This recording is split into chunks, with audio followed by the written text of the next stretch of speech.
Hello friends, नमस्कार। तो हम लोग दृष्टि आई करंट अफेयर्स देख रहे हैं, जिसमें से राष्ट्रीय अंतर्राष्ट्रीय खत्म हो गया है और आर्थिकी को लास्ट में देखेंगे। और अभी स्टार्ट किए हैं हम लोग साइंस। तो साइंस में देख लेते हैं। तो पिछला चैप्टर हो गया था मार्स का मिशन और चंद्रयान 4 मिशन।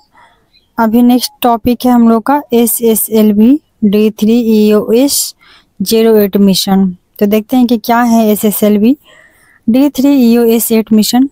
16 अगस्त 2024 को SSLV की तीसरी विकासात्मक उड़ान जो है SSLV D3 सफलतापूर्वक संपन्न हो गई थी। इस सफल उड़ान के साथ ही SSLV का विकासात्मक चरण जो है पूर्ण हो गया। तो SSLV D3 का सफलतापूर्वक उड़ान सफल होने के साथ ही यह इसका विकासात्मक चरण भी पूरा हो गया, क्योंकि तीसरा 3 चरण में था, इसको करना था।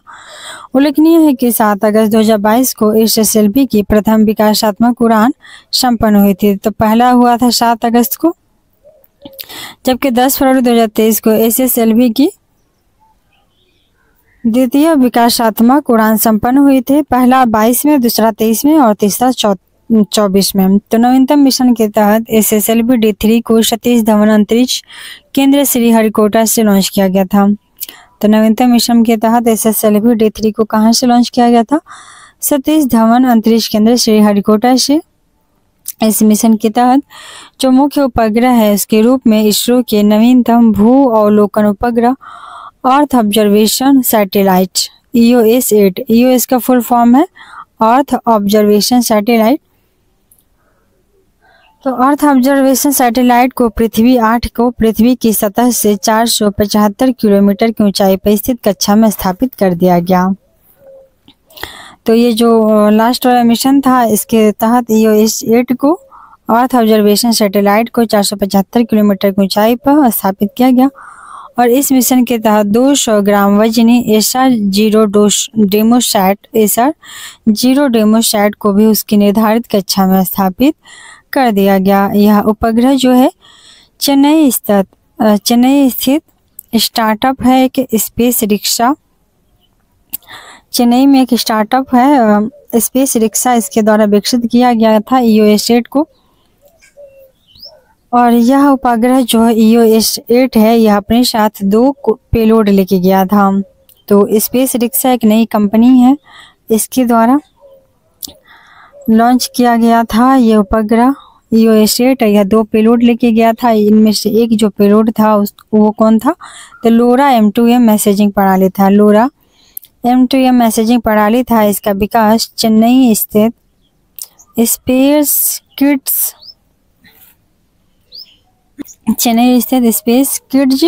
इंडिया के निर्देशन में SRM पब्लिक स्कूल चेन्नई के छात्रों द्वारा किया गया है। नेक्स्ट है कि इस प्रकार SRM जो पब्लिक स्कूल है उसको SRM पब्लिक स्कूल को स्पेस रिक्शा मोड में किसी पेलोड को लॉन्च करने वाला प्रथम भारतीय स्कूल बन गया। तो जो SRM पब्लिक स्कूल है वो स्पेस रिक्शा मोड में किसी पेलोड को लॉन्च करने वाला पहला भारतीय स्कूल बन गया है। कौन सा स्कूल? तो चेन्नई के छात्रों द्वारा किया गया था SRM पब्लिक स्कूल के द्वारा। यह एक जो पेलोड 2 पेलोड गया था EOS 8 में 2 पेलोड गया था। एक जो पेलोड था उसका निर्माण किसने किया था? तो उसका निर्माण किया था SRM पब्लिक स्कूल के बच्चों ने। और SRM पब्लिक स्कूल कहाँ स्थित है? तो चेन्नई में स्थित है और यह पहला भारतीय स्कूल बन गया है। आगे देखते हैं। तो नेक्स्ट इम्पोर्टेंट फैक्ट देख लेते हैं EOS से संबंधित। तो EOS 8 का जो वजन है वो कितना है? 175.5 kg का। 175.5 kg इसका वजन है। यह जो उपग्रह है वो अपने साथ निम्न 3 पेलोड को लेके गया था, जिसमें से पहला था EOIR electro optical infrared payload, दूसरा था GNSSR global navigation satellite system reflectometry payload, और तीसरा है SIC UV डोसीमीटर। इससे क्वेश्चन नहीं आएगा, पर अपने नॉलेज के लिए हम देख लेते हैं इसको, बस एक बार ध्यान में रहेगा। इससे हमारी समझ बिल्डअप होगी और याद करने में आसानी होगी। नेक्स्ट है EOS 8 मिशन के जो प्राथमिक उद्देश्य हैं वो क्या हैं। तो EOS 8 मिशन के प्राथमिक उद्देश्य हैं क्या एक प्रकार का माइक्रो सैटेलाइट की डिजाइन और विकास किया गया है। तो EOS एक तरह से माइक्रो सैटेलाइट ही छोटा सा सैटेलाइट है और माइक्रो सैटेलाइट बस के अनुरूप पेलोड उपकरणों का भी निर्माण किया गया है। तो छोटा सैटेलाइट है तो छोटे से पेलोड भी बने हैं इसके। भविष्य के परिचालन उपग्रहों के लिए आवश्यक नई प्रौद्योगिकियों को भी इसमें शामिल किया गया। नेक्स्ट पॉइंट है SSLV। तो SSLV को जानते हैं कि क्या है। SSLV इसरो का एक नया प्रक्षेपण यान है और यह जो है उभरते हुए वैश्विक लघु उपग्रह प्रमोशन सेवा बाजार की आवश्यकताओं को ध्यान में रखते हुए इसरो ने SSLV का विकास किया है। तो SSLV इसरो का एक प्रक्षेपण यान है और यह इसरो ने SSLV का विकास किया है। SSLV का पूर्ण रूप क्या है। तो SSLV का फुल फॉर्म है लघु उपग्रह प्रमोशन वाहन, स्मॉल सैटेलाइट लॉन्च व्हीकल। तो SSLV का पूर्ण रूप है स्मॉल सैटेलाइट लॉन्च व्हीकल और यह सैटेलाइट को लॉन्च करता है। SSLV की जो ऊंचाई है वो 34 मीटर है और इसका व्यास 2 मीटर का है। इसका उत्थान द्रव्यमान जो लिफ्ट है वो कितना लिफ्ट कर सकता है। तो 120 टन का ये लिफ्ट कर सकता है। यह 10 से 500 kg भार तक के छोटे सूक्ष्म एवं नैनो उपग्रह जो होंगे सैटेलाइट उनको मिनी, माइक्रो और नैनो। तो मिनी, माइक्रो और नैनो को ये 500 किलोमीटर की ग्रहीय कक्षा प्लानर ऑर्बिट में प्रमोचित करने में सक्षम है। तो 10 से 500 kg के जो भी होंगे सैटेलाइट उनको 500 किलोमीटर की ग्रहीय कक्षा में ये प्रक्षेपित कर पाएगा SSLV। और यह क्या है। तो यह लॉन्च व्हीकल है।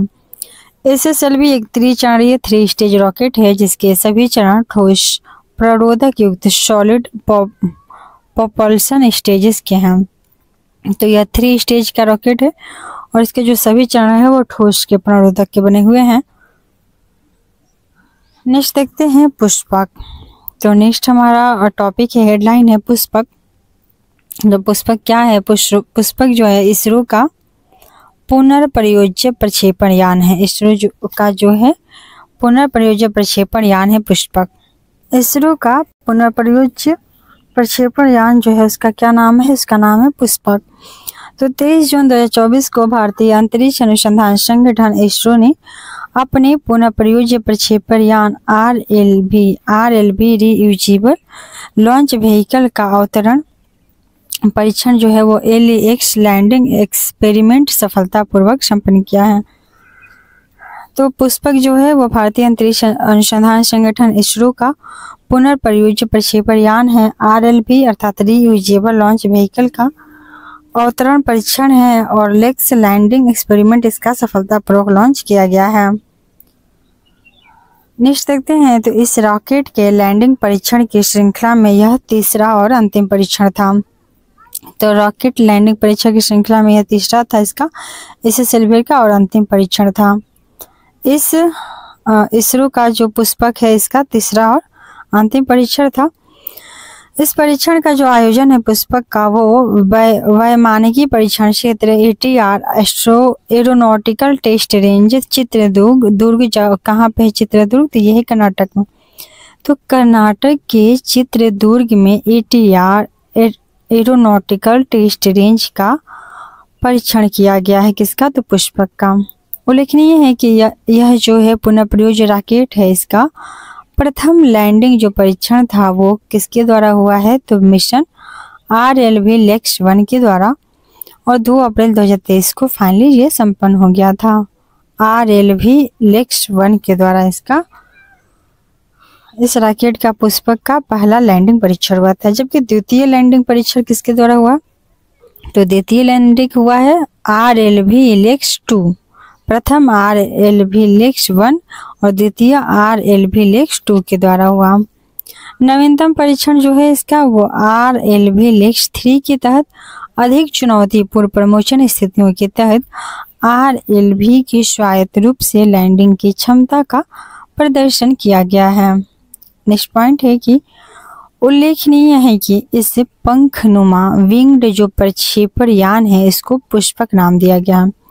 तो यह जो पंखनुमा प्रक्षेपण यान है, विंग्ड प्रक्षेपण यान है, इसको पुष्पक नाम दिया गया है और इसका 3 परीक्षण अंतिम परीक्षण सफल हो गया है। और किसके द्वारा? तो RLV लेक्स के द्वारा, जो कहाँ पे? कर्नाटक के चित्रदुर्ग में इसका परीक्षण हुआ। नवीनतम मिशन के तहत RLV को 4.5 किलोमीटर की ऊंचाई से भारतीय वायुसेना के चिनूक हेलीकॉप्टर से प्रमोशित किया गया था। तो नवीनतम मिशन के तहत जो RLV है, उसको RLV को 4.5 किलोमीटर की ऊंचाई से भारतीय वायुसेना के चिनूक हेलीकॉप्टर से प्रमोशित किया गया था। प्रमोशन के बाद इस रॉकेट ने रनवे के ठीक बीच में 320 किलोमीटर प्रति घंटे से अधिक की गति से सटीक क्षैतिज लैंडिंग, हॉरिजॉन्टल लैंडिंग की थी। तो प्रमोशन के बाद इस रॉकेट ने रनवे के ठीक बीच में 320 किलोमीटर प्रति घंटे की अधिक गति से सटीक क्षैतिज लैंडिंग की थी। आगे देखते हैं नेक्स्ट टॉपिक। यह जो मिशन है, इस मिशन ने एक पुनर्प्रयोज्य प्रक्षेपण यान के विकास के लिए आवश्यक जो भी सबसे अधिक महत्वपूर्ण प्रौद्योगिकी है, टेक्नोलॉजी है, उसको प्राप्त करने में इसरो की विशेषज्ञता की पुष्टि की थी। तो इसरो की विशेषज्ञता की पुष्टि किया गया था इस मिशन के द्वारा। पुनर्प्रयोज्य जो प्रक्षेपण यान है, वो तकनीकी प्रदर्शक कार्यक्रम RLV-TD प्रोग्राम RLV-TD प्रोग्राम के तहत पुनर्प्रयोज्य प्रक्षेपण यान तकनीकी प्रदर्शक कार्यक्रम किया गया था।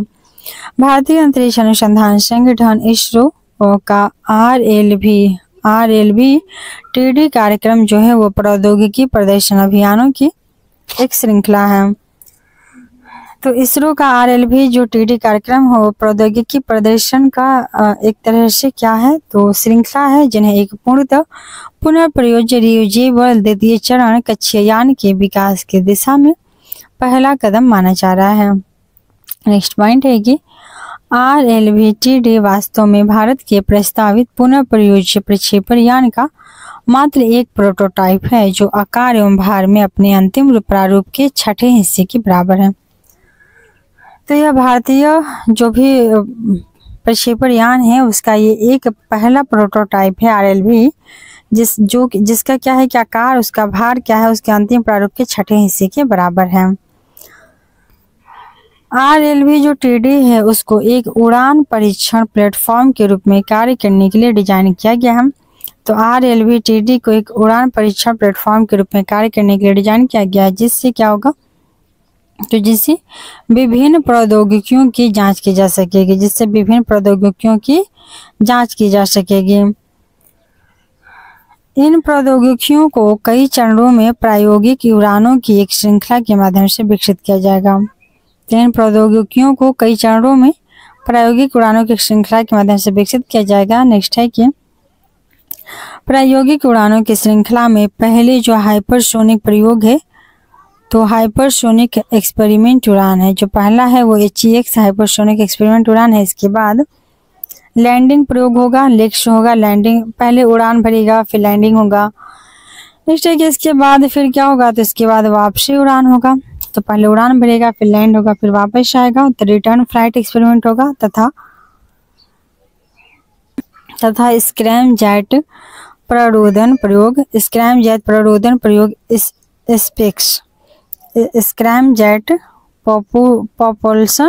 प्रोपल्सन एक्सपेरिमेंट, तो specs scrum jet propulsion experiment आदि संपन्न हो गया। नेक्स्ट पॉइंट है कि भविष्य में इस प्रोटोटाइप यान RLV-TD का उन्नयन कर इसे भारत के द्विचरणीय पुनर्प्रयोज्य कक्षीय प्रक्षेपण यान के प्रथम चरण के रूप में प्रयोग किया जाएगा। तो भविष्य में क्या होगा? तो जो प्रोटोटाइप यान है RLV-TD, इसका उन्नयन करके भारतीय द्विचरणीय पुनर्प्रयोज्य में इसका प्रयोग होगा। नेक्स्ट टॉपिक है पूर्णतः 3D प्रिंटेड इंजन युक्त विश्व का पहला रॉकेट। तो बहुत इंपॉर्टेंट हो जाता है, क्योंकि 3D प्रिंटेड विश्व का पहला रॉकेट का इंजन बना है। तो पहला रॉकेट बना है जो इंजन सहित है और 3D प्रिंटेड भी है। तो इसके बारे में देखते हैं। 30 मई 2024 को एकल 3D मुद्रित engine single piece 3D printed engine युक्त विश्व के प्रथम रॉकेट का प्रक्षेपण किया गया। यह जो प्रक्षेपण है वो आंध्र प्रदेश के श्रीहरिकोटा से संपन्न हुआ था। तो ये जो प्रक्षेपण है 3D प्रिंटेड प्रथम इंजन रॉकेट, इसका कहाँ से हुआ था? तो ये आंध्र प्रदेश के श्रीहरिकोटा से। यह जो प्रक्षेपण है वो चेन्नई स्थित अंतरिक्ष क्षेत्र के startup Agnikul Cosmos private limited द्वारा किया गया है। यह प्रक्षेपण चेन्नई स्थित अंतरिक्ष क्षेत्र के startup Agnikul Cosmos private limited द्वारा किया गया। नेक्स्ट पॉइंट है, ज्ञातव्य है कि यह जो प्रक्षेपण है वो सतीश धवन अंतरिक्ष केंद्र सार स्थित भारत के प्रथम निजी launch pad India's first private launch pad से किया गया। तो जो यह प्रक्षेपण था वो सतीश धवन अंतरिक्ष केंद्र सार जो है वहां से प्रथम निजी लॉन्च पैड से किया गया है। इसका प्रक्षेपण 3D प्रिंटेड का भारत के प्रथम निजी लॉन्च पैड का नाम दिया गया है धनुष। तो जो निजी प्राइवेट स्तर का लॉन्च पैड है उसका नाम दिया गया है धनुष। और यह लॉन्च पैड जो है वो अग्निकूल कॉस्मोस प्राइवेट लिमिटेड द्वारा जारी किया गया। तो अग्निकूल कॉस्मोस प्राइवेट लिमिटेड एक कंपनी है और इस कंपनी ने अपना खुद का लॉन्च पैड बनाया है जिसका नाम रखा है धनुष। और इसी धनुष से लॉन्च किया जाएगा 3D प्रिंटेड पहला रॉकेट। ज्ञातव्य है कि एक 3D मुद्रित इंजन युक्त विश्व के पहले रॉकेट को क्या नाम दिया गया है? तो विश्व का प्रथम है, तो ये तो इतिहास रचने वाला है। तो इसका नाम दिया गया है अग्निबाण शॉर्टेड। तो 3D मुद्रित इंजन युक्त विश्व का पहला रॉकेट का नाम दिया गया है अग्निबाण शॉर्टेड। और ये लॉन्च होगा धनुष से, बाण जाएगा धनुष से छुड़ाएगा। और लेकिन ये है कि यह भारत में अर्ध क्रायोजेनिक इंजन द्वारा चालित किसी रॉकेट का प्रथम प्रक्षेपण भी था। तो यह भारत में अर्ध cryogenic engine semi cryogenic engine द्वारा चालित किसी रॉकेट का प्रथम प्रक्षेपण था। और उल्लेखनीय है कि इस मिशन में जिस एकल 3D मुद्रित अर्ध क्रायोजेनिक रॉकेट इंजन का प्रयोग किया गया उसे अग्निलेट नाम दिया गया, अग्निलेट। तो जिस मिशन में एकल 3D मुद्रित अर्ध क्रायोजेनिक रॉकेट इंजन का प्रयोग किया उसे नाम दिया गया अग्निलेट। इससे संबंधित नेक्स्ट देख लेते हैं। तो नेक्स्ट है कि ज्ञातव्य है कि नवीनतम जो मिशन है उसमें भारत ने इथरनेट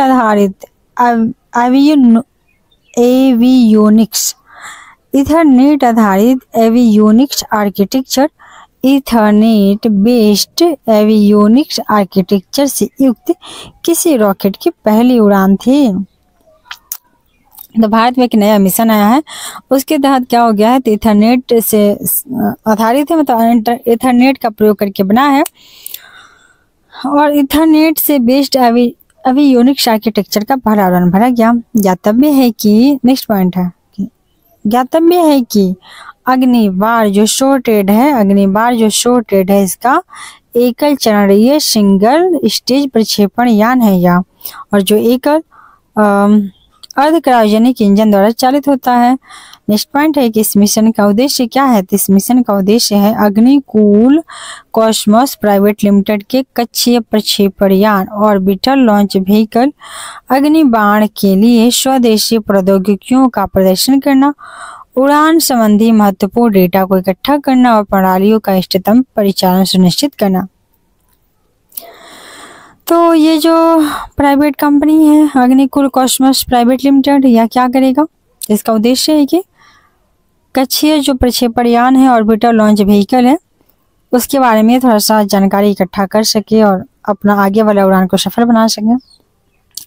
अग्निबाण जो है एक द्विचरणीय रॉकेट है। अग्निबाण जो है द्विचरणीय रॉकेट है, 2 चरणों में होगा और यह 300 kg तथा वजन इसके 700 किलोमीटर की ऊंचाई के पर स्थापित किया जाएगा। तो 300 kg का वजन होगा और 700 किलोमीटर की ऊंचाई पे धनुष के द्वारा स्थापित किया जाएगा 3D प्रिंटेड पहला रॉकेट, जिसका नाम क्या था? जिसका नाम था अग्निबाण शॉर्टेड। आगे देखते हैं। नेक्स्ट टॉपिक है ब्लू ओरिजिन का NH-25 मिशन। ब्लू ओरिजिन का NH-25 मिशन को देखते हैं। तो अमेरिका की एरोस्पेस और प्रक्षेपण सेवा प्रदाता निजी कंपनी है, अमेरिका की है, एरोस्पेस और प्रक्षेपण सेवा प्रदाता निजी कंपनी है ब्लू ओरिजिन। और ब्लू ओरिजिन द्वारा 19 मई 2024 को NH-25 मिशन का प्रक्षेपण किया गया। यह एक उपकक्षीय अंतरिक्ष उड़ान मिशन है। यह एक सब ऑर्बिटर अंतरिक्ष उड़ान है, तो उपकक्षीय अंतरिक्ष उड़ान मिशन था। यह नेक्स्ट पॉइंट है कि यह न्यू शेपर्ड कार्यक्रम के तहत 7वां मानव उड़ान मिशन भी था। तो न्यू शेपर्ड कार्यक्रम के तहत 7वां मानव उड़ान मिशन भी था। इस मिशन के तहत 6 अंतरिक्ष यात्रियों को अंतरिक्ष में भेजा गया था, जिनमें से भारत के एक उद्यमी एवं पायलट गोपी ठोटाकुरा भी शामिल थे। तो 6 अंतरिक्ष यात्रियों को अंतरिक्ष में भेजा गया था, जिनमें से एक भारत का उद्यमी भी शामिल था और एक पायलट भी शामिल थे। और भारत के उद्यमी और पायलट दोनों थे, गोपी ठोटाकुरा, तो ये उसमें भी शामिल थे 7वां मानव उड़ान मिशन में। ब्लू ओरिजिन का NH-25 मिशन में भारतीय गोपी ठोटाकुरा भी थे। गोपी ठोटाकुरा जो है वो भारत के पहले नागरिक अंतरिक्ष पर्यटक बन गए हैं। तो अंतरिक्ष में जाके घूम के आने वाले गोपी ठोटाकुरा पहले भारत के नागरिक बन गए हैं। ये राकेश शर्मा जो 1984 में गए थे, इसके बाद अंतरिक्ष की यात्रा करने वाले दूसरे भारतीय नागरिक भी बन गए हैं। तो राकेश शर्मा जो 1984 में गए थे, उसके बाद ये दूसरे भी बन गए हैं और नागरिक अंतरिक्ष पर्यटक के रूप में भी हैं गोपी ठोटाकुरा। नेक्स्ट पॉइंट है कि न्यू शेपर्ड जो ब्लू ओरिजिन है, इसका पूर्णतः पुनर्प्रयोज्य उपकक्षीय रॉकेट है यह, अर्थात ये जो ब्लू ओरिजिन अपना NH-25 लॉन्च किया था, इसमें 6 यात्रियों को घुमाया है ऐसे पर्यटक। तो यह एक तरह से क्या था, यह पुनः दोबारा भी इसका उपयोग होगा, दोबारा भी लोग घुमाएगा। नेक्स्ट है भारत का द्वितीय अंतरिक्ष पोर्ट। तो भारत का बनेगा द्वितीय अंतरिक्ष पोर्ट। तो ये क्या है, डिटेल्स इसके बारे में जानते हैं। भारत का द्वितीय अंतरिक्ष पोर्ट, हाल ही में नरेंद्र मोदी ने कुलाशेखरपट्टिनम में भारत के द्वितीय अंतरिक्ष पोर्ट का शिलान्यास किया है। तो द्वितीय अंतरिक्ष पोर्ट का नरेंद्र मोदी ने कुलाशेखरपट्टिनम में भारत के द्वितीय अंतरिक्ष पोर्ट का शिलान्यास किया है। उल्लेखनीय है कि जो कुलाशेखरपट्टिनम है वो तमिलनाडु के थूथुकुडी जिले में स्थित एक तटीय गांव है।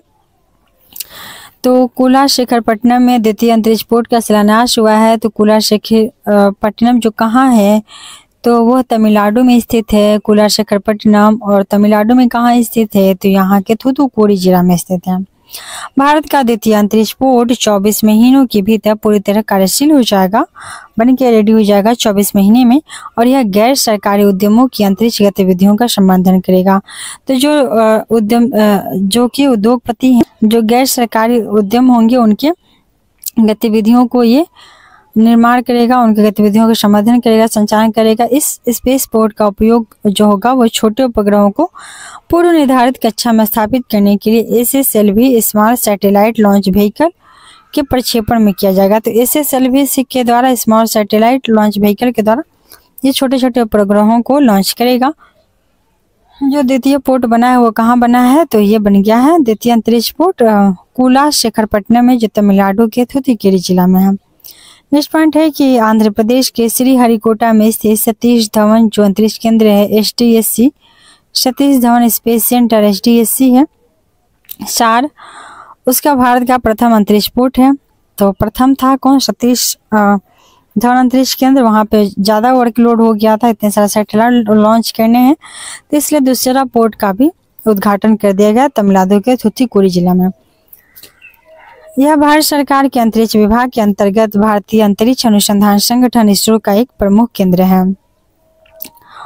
और उल्लेखनीय है कि HDSC जो सार है सतीश धवन वाला है, वो भारतीय तट रेखा से घिरे उत्तरी अक्षांश नॉर्दर्न लैटिट्यूड पर भूमध्य रेखा इक्वेटर के ठीक ऊपर स्थित है, जो इसे विश्व के सबसे आदर्श प्रक्षेपण स्थलों में से एक बनाता है। तो नॉर्दर्न लैटिट्यूड इक्वेटर के जस्ट ऊपर है, तो यह सबसे आदर्श प्रक्षेपण स्थल में से एक भी है। सतीश धवन लिख सकते हैं।